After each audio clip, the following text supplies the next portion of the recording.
everyone. Welcome to Entertainment Weekly's What to Watch, the show where EW staff help you solve your viewing dilemmas. I am your host, Gerrad Hall, and either beside me, below me, diagonal, somewhere, are digital writer Maureen Lee Lenker, associate editor Derek Lawrence, and staff writer Devan Coggan. Welcome to all of you. So nice to see you. So let's kick things off with the new J.J. Abrams produced show on Apple TV Plus called Little Voice. This series follows the journey of a young singer finding her voice in New York City, and JJ must have asked very nicely for some love songs because Sarah Bareilles did write the music for the soundtrack. Now, Maureen, first of all, how does this show stack up as a musical?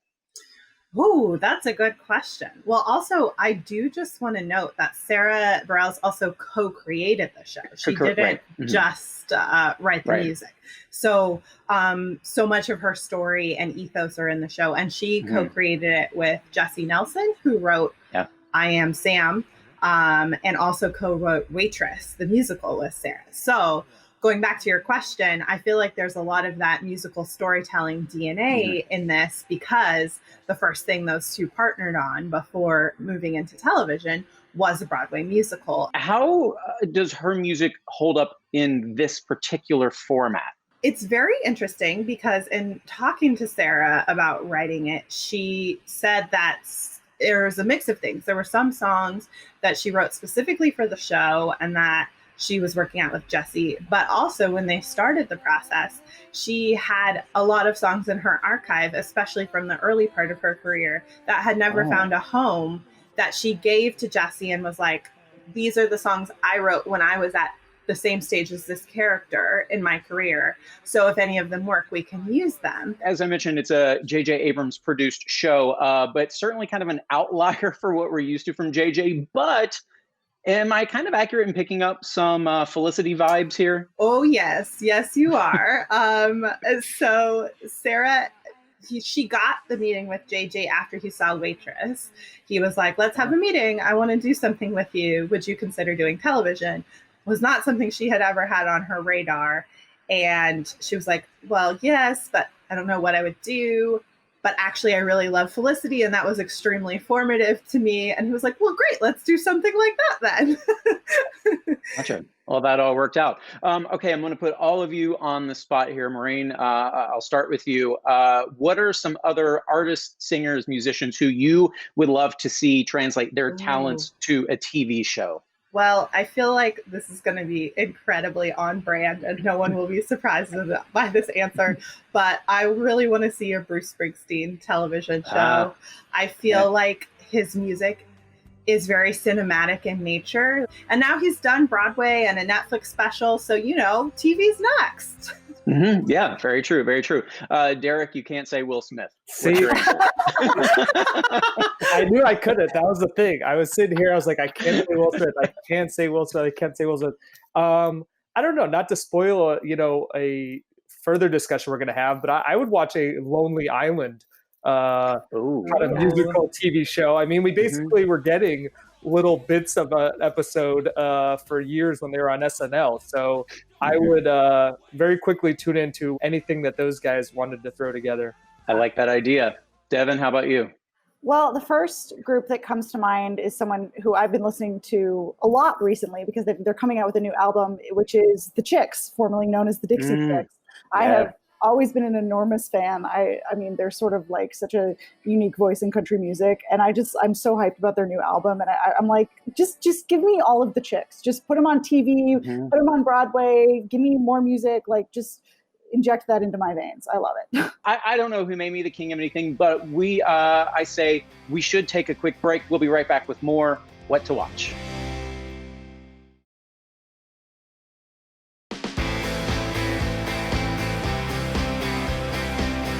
Welcome back to What to Watch. We are officially in the heart of summer, which we know means summer blockbuster season. But this year, it's no exception. But this year, our summer movie viewing is just happening exclusively at home. So on the action side of things, Netflix and Charlize Theron are bringing us the comic adaptation Old Guard. Devan, does it live up to the hype? Are we missing out on anything by not seeing it in theaters?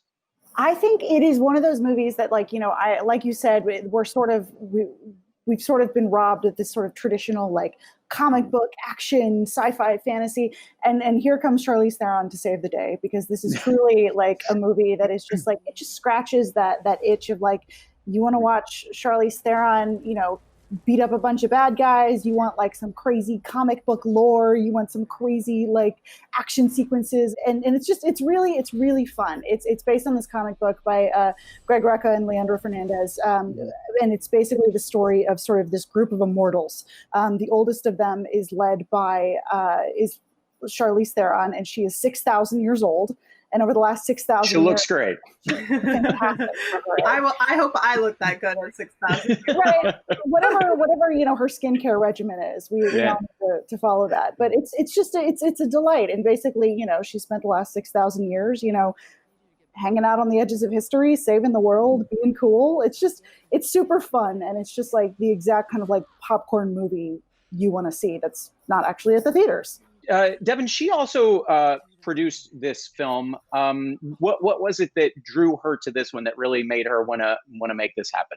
Well, she talked a lot, when I interviewed her, she talked a lot about the fact that, you know, she's done, you know, she's sort of throughout her career known for playing these, quote, strong female roles. But she said, you know, something she really hasn't gotten to do is, you know, be with and share the screen with a lot of other women. This is you know, we talk about Charlize Theron as the lead, but the secondary female lead is Kiki Lane, who was in If Beale Street Could Talk, and she sort of plays like the new immortal. She's, you know, she's a U.S. Marine who figures out that she's immortal, and she sort of gets drawn up into this crazy conspiracy. So it's sort of this like wonderful story that you don't usually see, you know, like two women leading the action genre. And it's also directed by Gina Prince Bythewood. She has immediately such a gift for shooting action. And so it's just a really awesome, fun mix of people. Devan, I'm curious, because like the times we've really seen Charlize do a lot of action, they've always been directed by men. Like, do you feel a marked difference in how the action is shot or how Charlize looks on screen in those sequences? You know, it's interesting. One of the things Gina talked a lot about was how, you know, she sort of just wanted it to like she was like, I just want to show that these women can be, you know, really badass and beat the crap out of people. And, you know, and one of the things Charlize said was that, you know, she's like, I don't want to fight like a guy. I want to fight, you know, I want the choreography to sort of be able to lean into like my strengths as a woman. And so it's just like, it's really cool to be able to watch like two really amazing women, you know, sort of beat the crap out of each other and do this really amazing action scene. Well, switching gears a little bit, but also still streaming another movie this week on Hulu is the new Andy Samberg and Kristen Milioti comedy, Palm Springs, about two people reliving the same day over and over again. Sound familiar? Well, Derek, please tell us, between this and Russian Doll, Happy Death Day, the perennial classic Groundhog Day, have we officially hit peak time loop? I mean, I think we have, but this also came, like you said, this came at the perfect time. We literally are all just living that same day over and over and over. And, you know, if you would have told me last year that, do you want to go on a trip to Palm Springs? I'd be like, okay, sure, maybe, like that might be okay. But like right now watching this movie, if you were like, hey, would you want to go to Palm Springs this second if you could? I would instantly jump on it. I can see they probably want to intentionally avoid the Groundhog Day comparison. But yeah, to me, the appeal is then in wanting to know how they break this time loop, or do they somehow find a way to exist in it? It makes me want to like go back and look at the original trailers for Groundhog's Day and see if that's something they gave away in that, or if that was like a twist. Like, I'm really curious if they're the first ones to, you know, want to pull that back, but haven't done so in the marketing.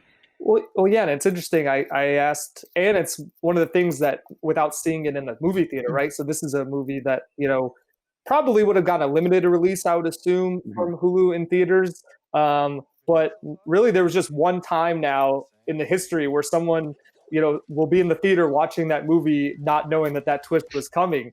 And, you know, and that was at Sundance, and Andy Samberg kind of talked about how that's why you make a movie, for like that moment, like him sitting in the crowd and people not knowing the direction that was going to take, because they were able to keep that secret going in to that premiere at Sundance. But kind of, as he said, people pay a lot of money for your movie, and, you know, they kind of are going to promote it how they promote it. So, but I also think that great movies transcend their twists. Like, even once you know the twists of Chinatown, you never get tired of watching Chinatown.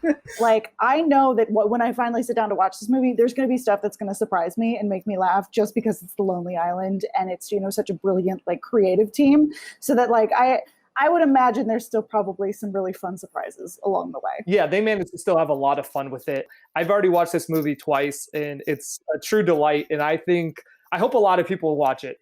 Well, I think that is going to do it for us today. That marks the end of our show. But if you've been living this day over and over again, you already knew that. And hey, thanks for choosing to spend your eternity tuning in to What to Watch. And thank you to my guests, Maureen Lee Lenker, Derek Lawrence, Devan Coggan. We'll see you next week on What to Watch.